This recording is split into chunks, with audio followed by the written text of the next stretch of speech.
Assalamualaikum warahmatullahi wabarakatuh. Waalaikumsalam. Alhamdulillahirabbil alamin.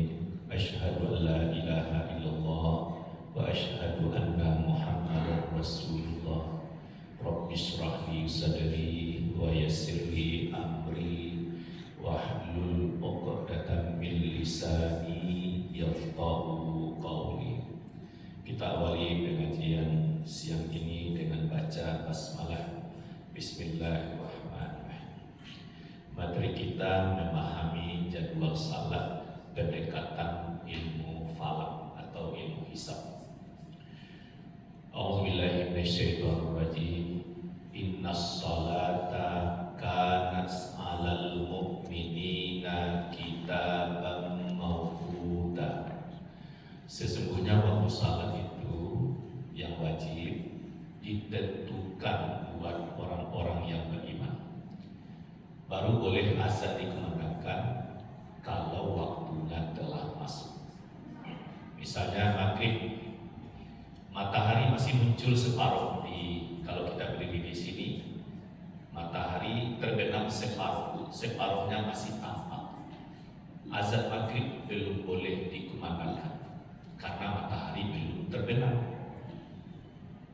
Berbuka juga belum bagi yang berpuasa. Bersabarlah menunggu 1/4 menit lagi benar-benar matahari hilang. Bagaimana kalau diansur saja azan, sedang azan berlangsung matahari juga akan terbenam? Kan azan itu idealnya antara 4 sampai 5 menit. Tapi kalau azan tasasa 2 menit selesai. Tidak boleh, harus terbenam dulu matahari baru boleh azan. Atau misalnya tadi matahari tengah hari baru di atas kepala kita sudah dalam masjid, sudah tahiyat masjid, tapi belum lewat tengah hari, belum boleh azan zuhur dikumandangkan. Kapan bolehnya? Tunggu dulu matahari tergelincir. Berapa lama menunggunya? 2 menit cukup. 2 menit, jalan juga. Tergelincir matahari, boleh azan zuhur. Jadi bersabar dari tengah hari itu 2 menit, waktunya matahari tergelincir. Aqimis sholata liduluki syams. Dirikanlah salat, maksudnya salat zuhur, setelah matahari tergelincir. Nah sekarang diskusinya, maksudnya yang harus dipahami, yang aktual sekarang itu waktu subuh. Waktu subuh kita di Indonesia secara keilmuan dan sudah terbukti terlalu cepat. Kita sejak usia sekolah dasar TPA dulu sudah ditanamkan paham waktu subuh ialah mulai terbit fajar sampai terbit matahari. Apa itu fajar? Begitu matahari kan malam terus naik juga dengan kerendahan matahari di bawah ufuk min 18 derajat, ada fajar. Disebut fajar sadiq. Warnanya itu putih ke kuning-kuningan atau putih ke merah-merah atau gabung semuanya. Jadi indah sekali di ufuk timur. Terbit fajar. Naik juga matahari. Apabila matahari terbit itu disebut syuruk atau habis waktu subuh. Jadi syuruk dalam jadwal salat bukan untuk salat tapi memberitahu misalnya waktu syuruk biasanya jam digital berbunyi. Suruh datang. Jangan salah waktu itu karena suruh di sini memberitahu, waktu subuh telah habis. Habis? Matahari telah terbit. Terus apa? Dilarang salat saat matahari terbit. Tapi ada sebagian orang dia salat di waktu subuh. Di sini keliru. Jadi subuh itu artinya terbit.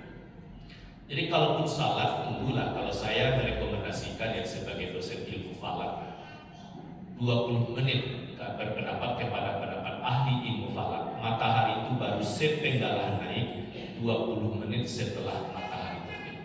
Disebut salat isra. Apa itu salat isra? Salat duha di awal waktu. Jadi Nabi tidak pernah salat di waktu subuh. Jadi Nabi itu salat subuh berjamaah, terus zikir doa, matahari naik. Setinggi waktu asar lebih kurang matahari di ufuk barat, sekira-kira setinggi itu pula di timur, baru Nabi salat.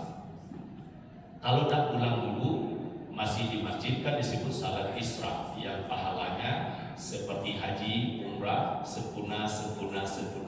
Jadi hati-hati memahami, jangan salat di waktu subuh.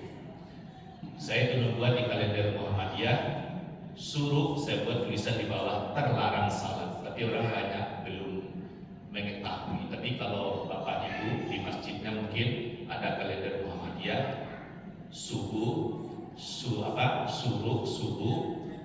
pasti sudah subuh ada subuh duha. Nah, suruh itu saya buat tulisannya di bawah terlarang salat, supaya orang jangan salat di waktu subuh. Itu kapan salat? Tunggu ada waktu duha. Nah, terus waktu yang sedikit ini, bagaimana dengan waktu subuh kita di Indonesia disebut terlalu cepat? Jadi ada dulu orang Arab bertugas di Indonesia dalam dakwah. Begitu azan dikumandangkan, lalu diajak masjid terdekat, dia kaget. Kalimat kagetnya itu yang mengeluarkan kalimat begini terjemahannya. Kok terlalu bersemangat orang salat subuh di sini? Maksudnya apa? Kok masih gelap gulita, azan subuh sudah dikumandangkan? Akhirnya dicerna sampai 3 perguruan tinggi meneliti penelitian lapangan yang sangat akurat, tentu dengan pakar-pakarnya. Pertama, Universitas Profesor Dr. Hamka yang di Jakarta, Universitas Ahmad Dahlan di Yogyakarta, yang ketiga Universitas Muhammadiyah Sumatera Utara Medan. Jadi meneliti, tempat penelitian itu ada di pinggir pantai, ada di pusat kota, ada di lereng gunung. Ternyata apa?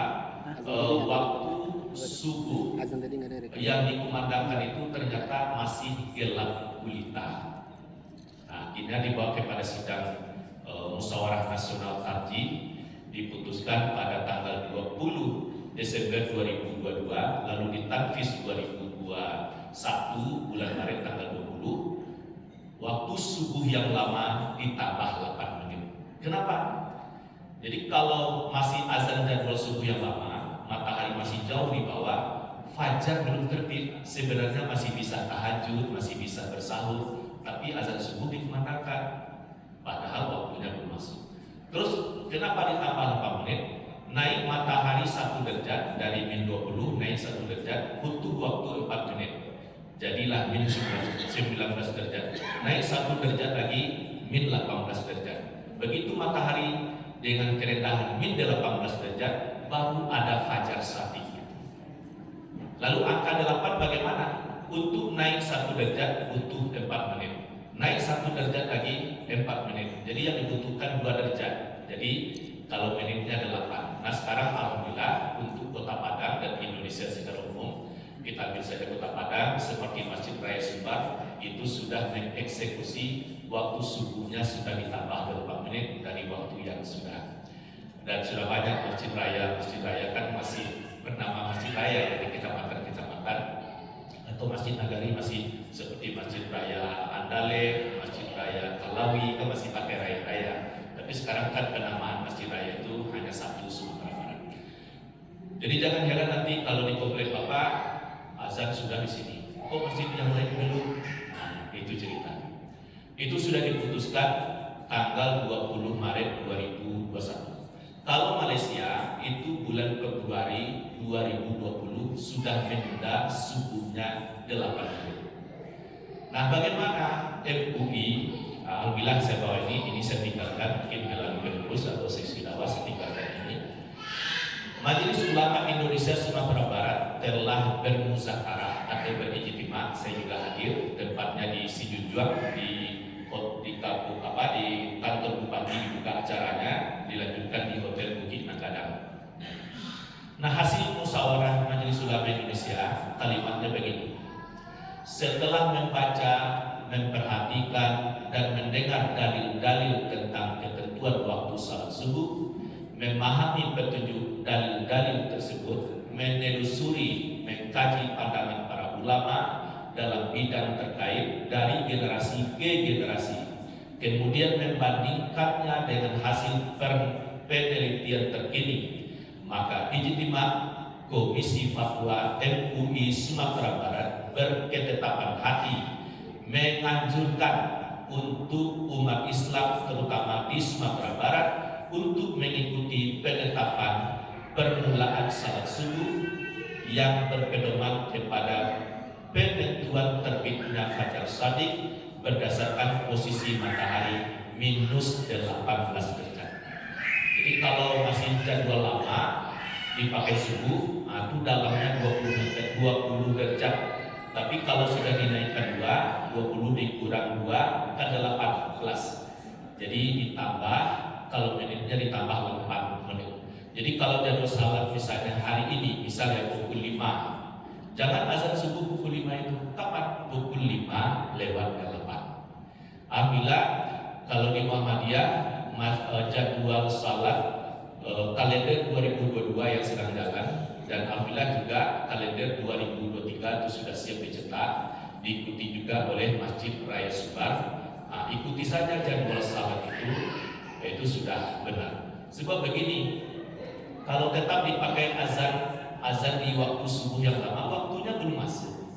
Orang masih bisa bertahajud bagi yang belum, tapi sudah terkendala azan, sudah dikemanakan.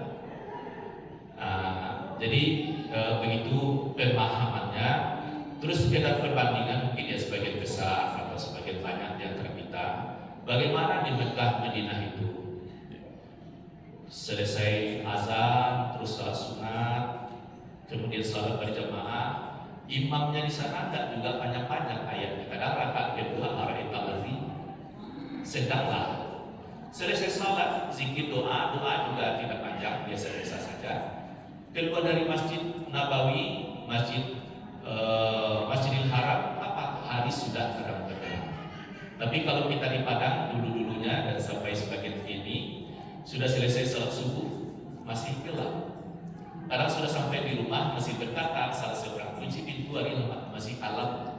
Ini membuktikan waktu subuh kita terlalu cepat. Jadi Bapak dan Ibu, saya sengaja ini sampaikan dan ini bisa dibaca, dan kalau nanti misalnya jamaah di sini sudah ada grupnya, saya kirim PDF-nya bisa dibaca seutuhnya. Bagaimana penelitian ulama terdahulu 1000 tahun yang lalu, abad keempat, kiranya sudah meneliti baru ada subuh itu masuk apabila matahari dengan kerendahan min 18 derajat. Lalu dipadukan dengan penelitian terkini ada titik temunya. Makanya Majelis Ulama Indonesia Sumatera Barat dengan rendah hati bahasanya itu berketetapan hati. Hendaklah waktu subuh yang lama hanya subuh saja, yang zuhur asar itu sudah cocok, maghrib isya sudah pas. Kenapa subuh jadi masalah? Dulu ulama kita kan keterbatasan media. Kalau mencari matahari tabana gampang masuk maghrib.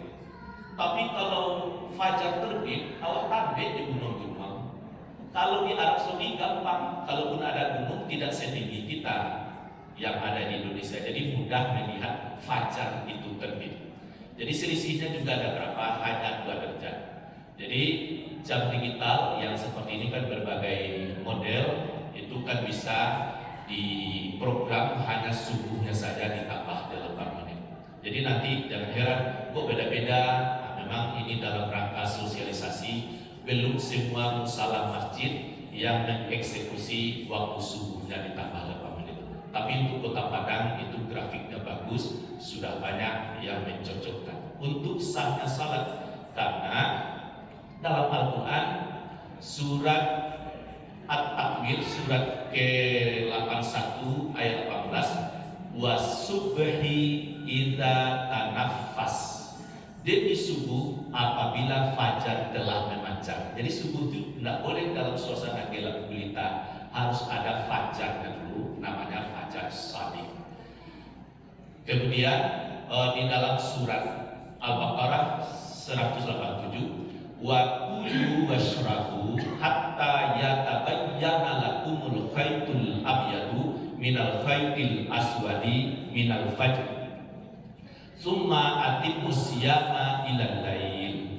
Bagi yang hendak puasa makanlah di malam hari, tapi awas apabila hadir benang putih atas benang hitam yakni fajar, stop makan minum, namanya imsak atau menahan.